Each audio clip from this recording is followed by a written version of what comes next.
Hai Mamen, balik lagi dengan Ayas Triloka di sini. Kali ini aku mau ajak kalian semua nonton sebuah film yang beneran ngasih banyak pelajaran berharga tentang perjuangan. Film ini mengangkat kisah hidup seorang pria hebat bernama Hos Cokro Aminoto. Dia ini bukan orang biasa loh. Kisahnya tuh beneran bikin kita mikir, apa sih yang bikin seseorang seberani itu?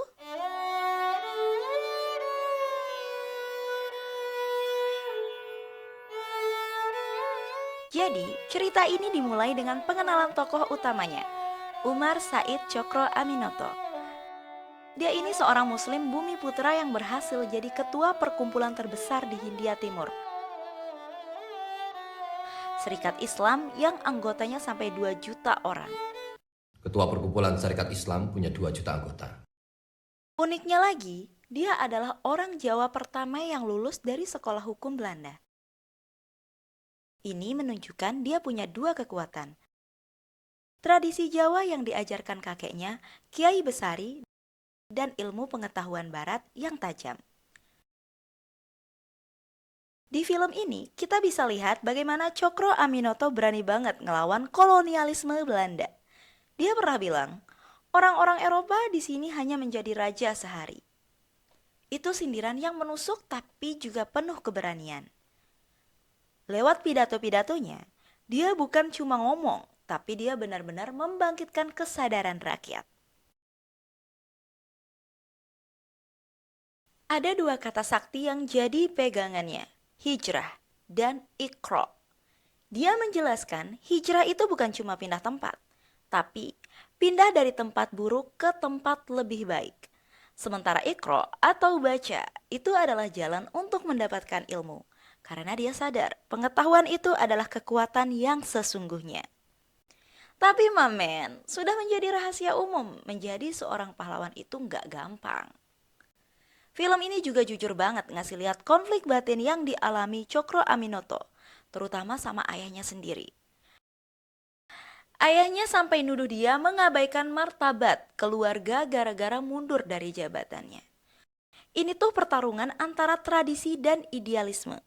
Ayahnya sampai bilang, raja-raja di Jawa sudah hilang kekuasaannya. Raja-raja di Jawa sudah hilang kekuasaannya. Purbawasesa sudah di tangan pemerintah Hindia Belanda. Di titik terendahnya, Cokro Aminoto sempat putus asa. Dia bilang, kemana mau tak bawa suara-suara ini? Kata hijrah selalu mengiang di telingaku. Terus-menerus singgaweku gelisah. Untungnya ada sang istri, Suhar Sikin, yang jadi kekuatannya. Dia berkata dengan tegas, Suhar Sikin tidak akan pernah menikah lagi sebab suami Suhar Sikin hanya Mas Cokro Aminoto semata, dunia dan akhirat. Sebab suami Suharsikin hanya Mas Cokro Aminoto semata, dunia dan akhirat. Cokro Aminoto akhirnya sadar dia hanya seorang lakon kehidupan. Bagian dari sebuah cerita yang lebih besar. Dia bangkit dan mulai melindungi kaum tani dan buruh. Yang akhirnya membuat dia jadi pemimpin yang benar-benar dicari oleh rakyat. Rakyat mengibaratkan diri mereka sebagai semut pekerja yang kehilangan arah sejak Pangeran Diponegoro. Cokro Aminoto datang dan memberikan mereka arah baru dengan gagasan Satyagraha dari Gandhi. Dia berhasil mengubah pergerakan ini menjadi milik semua orang.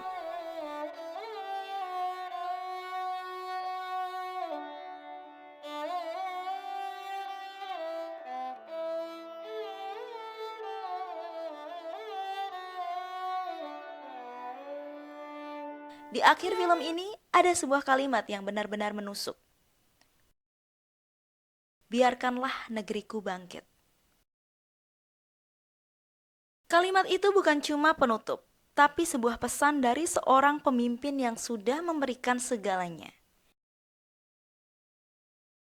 Film ini mengajarkan kita semua bahwa keberanian sejati itu bukan cuma mimpi, tapi tindakan nyata. Kita tidak bisa hanya jadi penonton. Kita harus jadi lakon yang menggerakkan perubahan. Nah, itu dia review film biografi dari host Cokro Aminoto. Jika kamu suka dengan alur cerita ini, jangan lupa like, share, dan subscribe channel Ayas Triloka. Terima kasih dan sampai jumpa di konten berikutnya. Dadah! Assalamualaikum warahmatullahi wabarakatuh.